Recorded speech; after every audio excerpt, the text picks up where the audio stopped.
That fateful day, I got up in the morning with so much anxiety, but the willpower to change my life. I needed the money. It was a hard task, but don't we need to do the hard things to survive hard times? I heard my phone beep, a message from my bank, an alert of 150,000 naira. 2 days ago, an alert like that would make me so excited and over the moon. But that day, I was indifferent, not knowing how to regret or react. This wasn't money, but blood. The blood of a family was at stake. A text followed. It read, "Jeremiah, get the job done. Wipe that woman and her children off." My heart was racing really fast. Thoughts of what I could do with the money vanished into thin air. All I thought about was, what if I got caught? I dressed up and hit the street. From the address, I had to follow a Kote market, one of the busiest markets in the hood. I passed the fruit line and my brain could not pick any sound despite how noisy the environment was. Women were calling on me to buy from them, but I didn't pay attention. Not until this old, beggarly looking man walked up to me and held my trouser. His clothes were tattered and he had rough beards all over his face. I was so irritated till I heard him say, "Give me money. I never chop. I beg, help a poor man. I get children for house." I wanted to walk away, but he reminded me of me. Look what hunger made him do. So I dipped hands in my pockets and handed him 1,000 naira note. He was so happy and said, "Thank you. It's better to beg than to steal or kill." Those words actually punctured me.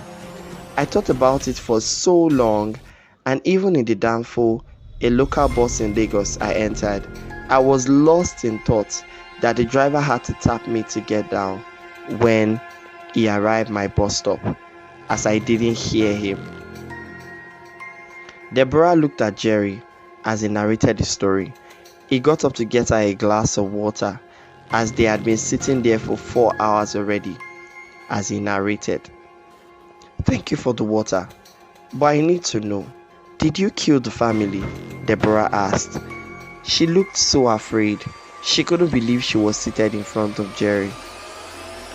Jerry adjusted his seat and continued his story, this time smiling.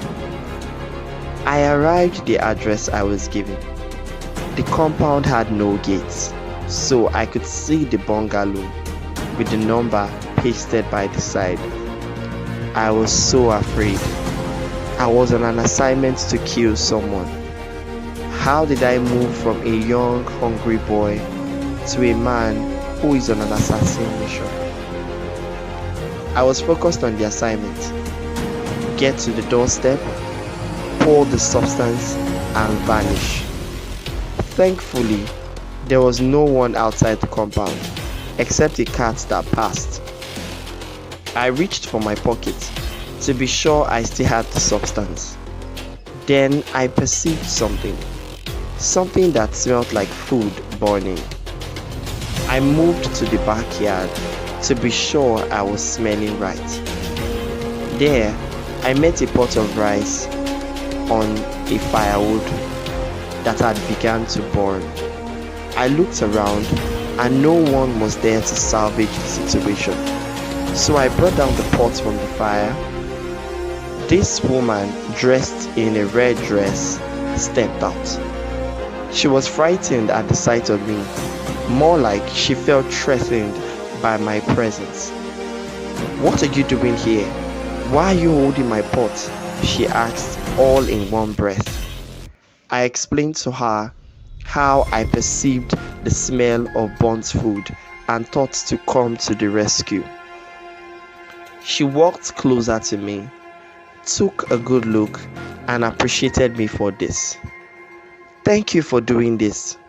I was inside doing one of my favorite things and totally forgot that there was food on the fire.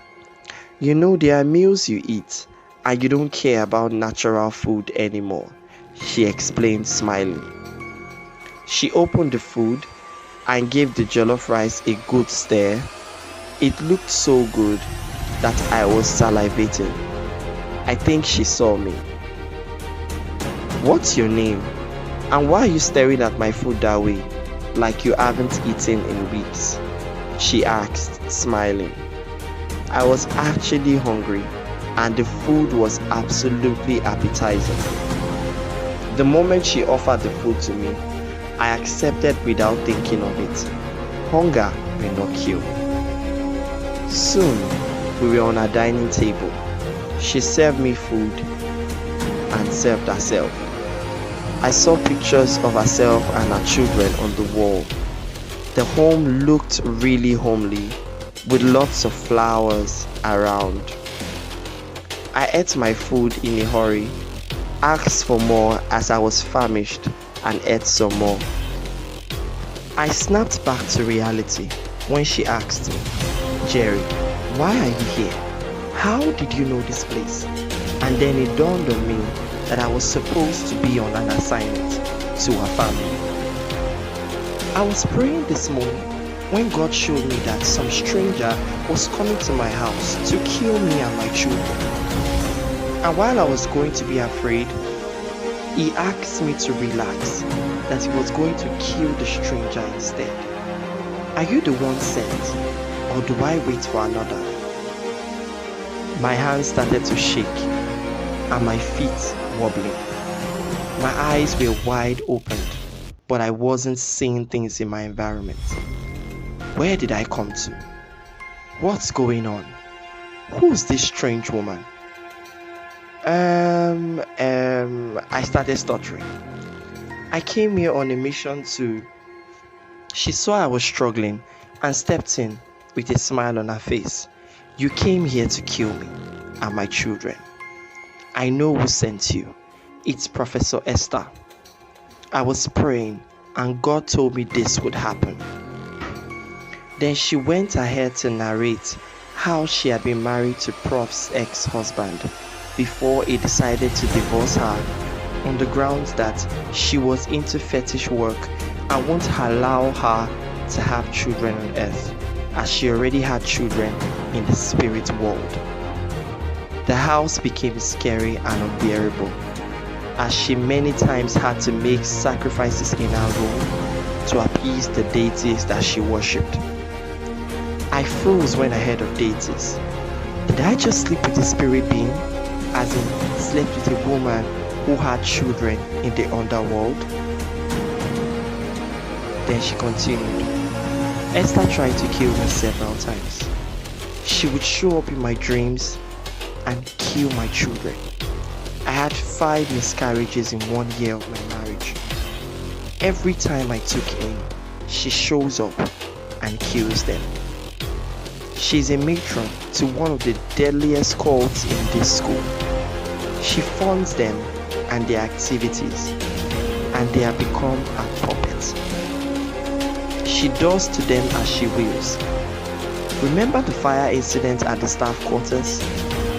She orchestrated it just so she could eliminate Dr. Sam and become HOD. You are in the hands of a wrong woman. One thing she does is exchange her soul with yours through sexual intercourses, and then she has full control over you and your spirit. It's more like implanting a spiritual chip inside you. She monitors you and controls you. Right now, my husband is in the psychiatric ward at the teaching hospital. She has a hand in it. Then she turned to me, who was already shaking.